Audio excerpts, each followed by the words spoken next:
Indianapolis. Colts owner Jim Irsay, who had led the team since 1997 and presided over one of the storied franchise's greatest eras, died Wednesday. He was 65. We are devastated to announce our beloved owner and CEO, Jim Irsay, passed away peacefully in his sleep this afternoon.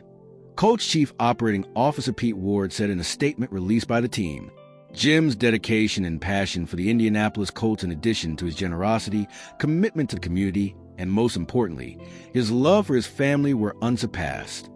Irsay is survived by his daughters Carly Irsay Gordon, Casey Foyt, and Kaylin Jackson, his ex-wife and his daughter's mother, Meg Coyle, and 10 grandchildren.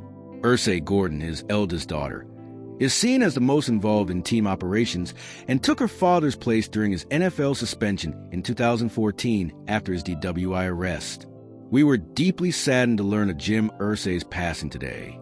Jim was a friend and a man deeply committed to his family, the game, the Colts, and the Indianapolis community, NFL Commissioner Roger Goodell said in a statement.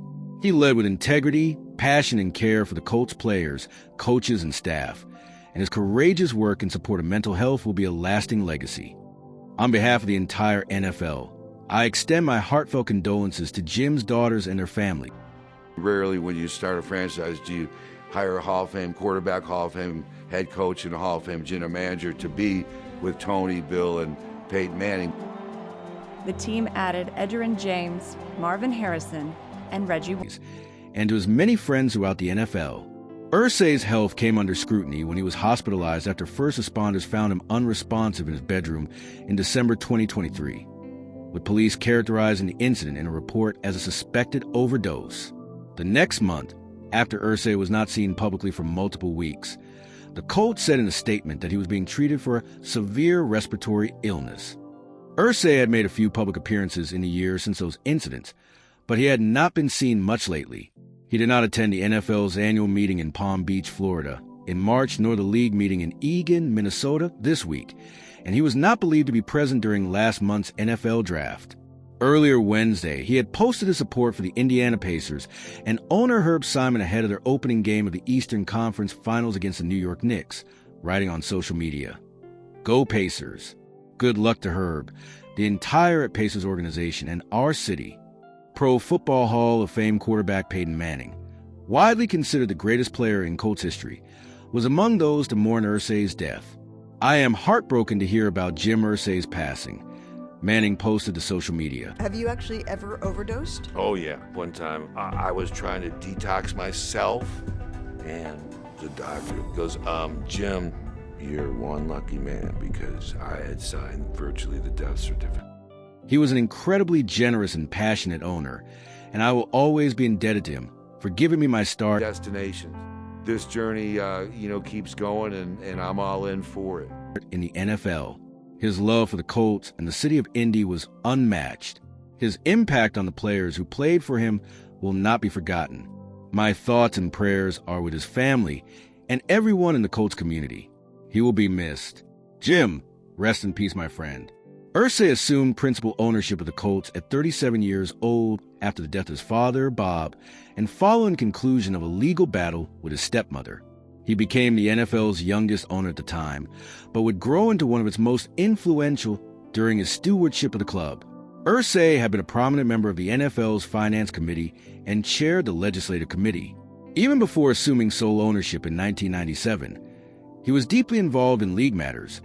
Irsay was part of a group of 4 executives appointed by then NFL Commissioner Pete Rozelle in the 1980s to design what became the league salary cap, but he balanced those official roles with a public persona that contradicted what one might expect from a billionaire NFL owner. Ever eccentric and always outspoken, Irsay gained a reputation for his colorful personality among a peer group that typically strives to avoid the spotlight. From strumming his guitar and belting out a tune with the Jim Irsay Band to his unpredictable posts on social media, Irsay was unquestionably his own man. He would routinely hand out wads of $100 bills to fans at Colts training camp practices and was known to stage trivia contests for fans on social media, the winners receiving Colts tickets or even all-expenses-paid trips to road games or Super Bowls.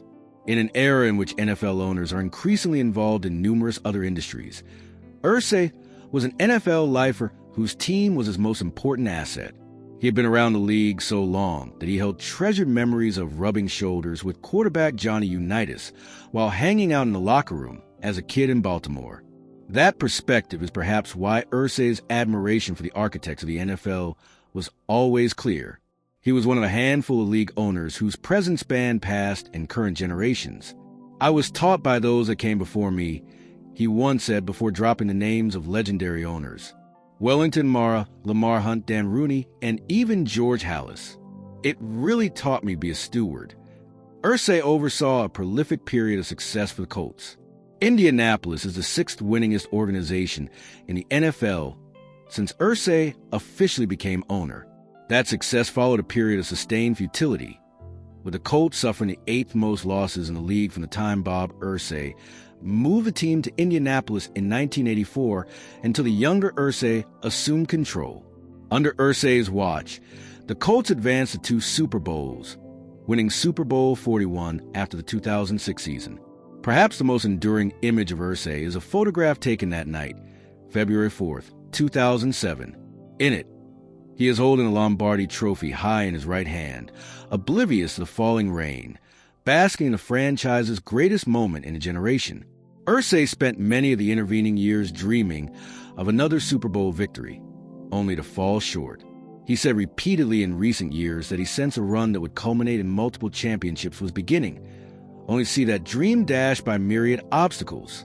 He once made an offhand comment in 2019 about one day winning 3 straight titles, an idea that sounded preposterous, seeing as how the Colts hadn't won a division title since 2014.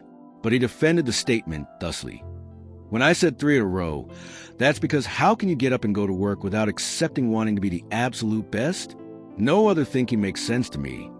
Irsay was nothing if not a dreamer, but reality often had other ideas. Tom Brady's greatness, Manning's neck injury, Andrew Luck's sudden retirement. Each event played a role in Irsay never realizing his wishes. In 2012, Irsay was at the center of one of the franchise's most difficult decisions. He made the ultimate choice to release Manning, the first overall pick in the 1998 draft. An uncertain future because of a neck injury and the team's financial realities brought about one of the most remarkable roster moves in league history. In a tearful joint news conference with Manning, Irsay described a moment as a difficult day here, shared pain between Peyton, myself, the fans. Everyone. Manning, who had played his entire career with Indianapolis until that point, said, "It's not what either of us wanted." Irsay later recalled the hours after the Colts clinched the number 1 pick in the 2012 draft on the final day of the 2011 season, paving the way to select Luck and thereby making the release of Manning a virtual certainty. "I just broke down in tears in front of my daughters.